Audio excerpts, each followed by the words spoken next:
alguien te importa, no mucho, demasiado. Y sabes que demasiado, porque cuando esa persona tarda en responder algo en tu pecho, se tensa. No dramáticamente, solo un poco, solo lo suficiente para que revises el teléfono aunque acabes de revisarlo. Y te dices que estás exagerando, que esto es una tontería, que debería darte igual, pero no te da igual. Y eso es lo que no entiendes. Bienvenidos a Mente Siniestra. Lo que vamos a ver hoy no es sobre los sentimientos que tienes cuando te enamoras. Es sobre la maquinaria que los produce y la razón por la que esa maquinaria no distingue entre lo que te hace bien y lo que te destruye. La mayoría lo llama amor. La neurociencia lo llama algo más frío. Y cuando termines este video, va a ser difícil no pensar en eso la próxima vez que alguien te quite el sueño. Empieza por el principio. El cerebro no fue diseñado para el amor romántico como lo entendemos. Fue diseñado para vincularse, para perseguir, para reproducirse. El amor romántico es una consecuencia de eso. Una versión refinada de mecanismos que llevan millones de años funcionando antes de que existiera el concepto de pareja. Cuando alguien te atrae de verdad, lo primero que ocurre no es un sentimiento, es una descarga. Dopamina en el núcleo accumbens, la misma región que se activa con el azúcar, con los juegos de azar, con la cocaína. Esta región no procesa emociones, procesa recompensas. Y lo que hace en ese momento no es hacerte sentir amor. Lo que hace es clasificar a esa persona como fuente de algo valioso y orientar toda tu atención hacia ella. No porque hayas decidido que te importa, porque tu cerebro acaba de marcarla como objetivo. Por eso recuerdas detalles de alguien que acabas de conocer con una precisión que no tienes para casi nada más. Por eso el tiempo se distorsiona cuando estás con esa persona. Tu cerebro no está siendo poético. Está persiguiendo dopamina. Y aquí está la primera cosa que vale la pena que te lleves de este video. El cerebro no te enamora de una persona, te engancha a la activación que esa persona produce. La diferencia importa, porque esas dos cosas no siempre son lo mismo. Al mismo tiempo que la dopamina sube, ocurre algo que casi nadie menciona. La serotonina baja. La serotonina es el neurotransmisor que regula el estado de ánimo. El que le dice al cerebro que todo está bajo control. El que permite que los pensamientos fluyan sin quedarse atascados. Cuando baja de forma sostenida, los pensamientos se vuelven repetitivos, intrusivos, circulares. Investigadores midieron los niveles de serotonina en personas que describían estar intensamente enamoradas y los compararon con otro grupo. Ese otro grupo tenía trastorno obsesivo compulsivo. Los niveles eran casi idénticos. Piénsalo, el patrón neuroquímico del enamoramiento y el patrón del TOC se superponen de forma casi exacta. Por eso no puedes dejar de pensar en esa persona aunque quieras. Por eso la conversación de anoche sigue ahí cuando intentas dormir. Por eso revisas el teléfono aunque sepas que no hay nada nuevo. Tu cerebro no está fallando. Está ejecutando exactamente lo que está diseñado para ejecutar. El problema es lo que ejecuta cuando la persona no llega, o cuando llega de forma irregular, o cuando hay incertidumbre sobre si va a llegar. Aquí es donde se vuelve perturbador. La dopamina no responde igual a todas las recompensas. Responde especialmente a las recompensas impredecibles. Cuando algo aparece de forma irregular, el sistema dopaminérgico se activa con más intensidad que cuando aparece de forma constante. Esto se llama refuerzo intermitente, y es el mismo mecanismo que hace que los juegos de azar sean tan difíciles de abandonar. Una máquina que siempre paga no engancha. Una máquina que a veces paga y a veces no produce una respuesta dopaminérgica mucho más intensa. Piensa en alguien que conoces o que conociste. Alguien que a veces estaba completamente presente y a veces desaparecía sin explicación. Alguien cuya atención sentías como algo que tenías que ganar. Alguien que cuando te decía que sí se sentía diferente a cualquier otro sí que habías recibido. Ahora piensa en cuánto espacio mental ocupó esa persona. El cerebro no enganchó más por la calidad de lo que ofrecía. Enganchó por la irregularidad con que lo entregaba.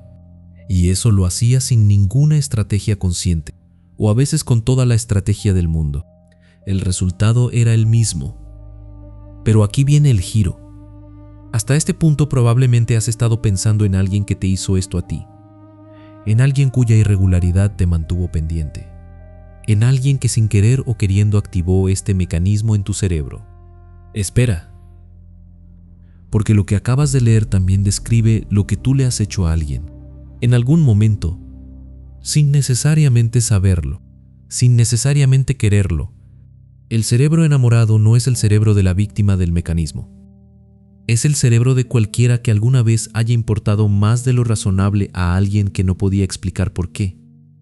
No eras especial, eras impredecible, y eso a veces es la misma cosa, pero no siempre.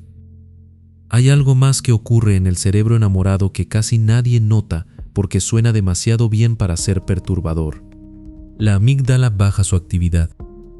La amígdala es la región que procesa el miedo, la que detecta amenazas, la que evalúa si algo o alguien es peligroso antes de que la mente consciente tenga tiempo de procesar nada. Cuando estamos enamorados, esa región se silencia, no desaparece, no se desactiva por completo, pero su umbral de alerta sube tanto que cosas que normalmente registraría como señales de advertencia pasan sin activar ninguna respuesta. El cerebro no es ciego por ingenuidad, es ciego por diseño. El sistema de recompensa necesita que sigas buscando la fuente de dopamina, y la amígdala evaluando riesgos es un obstáculo para eso. Entonces la apaga. Esto significa algo concreto. Las señales que en otro contexto reconocerías en una semana en una relación nueva pueden pasar meses sin registrarse. No porque no estén ahí, sino porque la parte del cerebro encargada de registrarlas está en segundo plano. El amor no te ciega porque seas tonto. Te ciega porque el cerebro necesita que lo sea. En 2011, un equipo de investigadores escaneó los cerebros de personas que habían sido rechazadas recientemente en el amor.